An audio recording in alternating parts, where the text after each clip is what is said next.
محمد اللهم صل على محمد وآل محمد. بسم الله الرحمن الرحيم.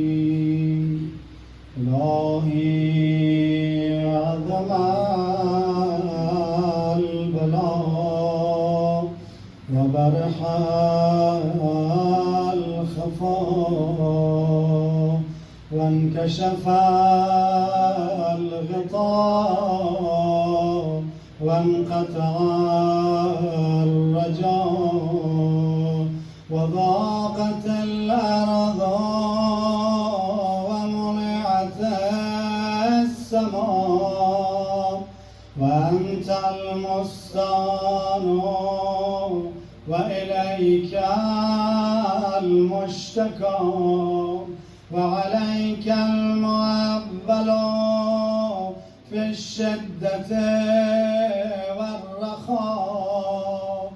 اللهم صل على محمد وآل محمد أولي الأمر الذين فرضت علينا طاعتهم وعرفتنا بذلك منزلتهم ففرج عنا بحقهم فرجا عاجلا قريبا كلمح البصر أو هو أقرب يا محمد يا علي يا علي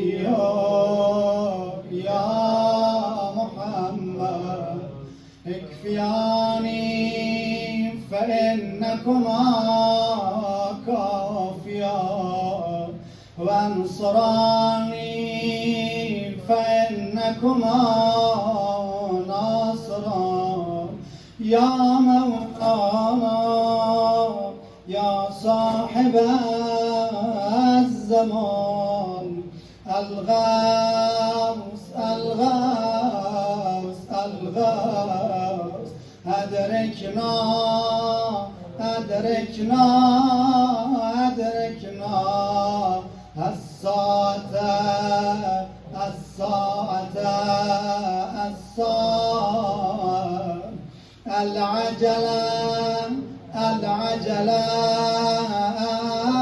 العجل يا أرحم الراحمين بحق محمد وآله الطاهرين. صلوات اللهم صل على محمد وآل محمد.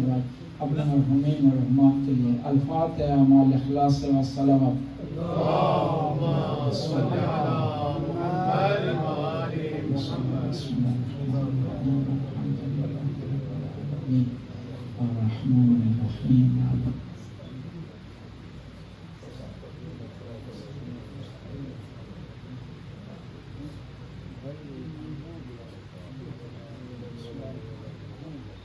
هو الله أحد الله الصمد لم يلد ولم يولد ولم يكن له كفوا أحد. صدق الله اللهم صل على محمد. نعرہ تکبیر، اللہ اکبر، نعرہ رسالت، یا رسول اللہ.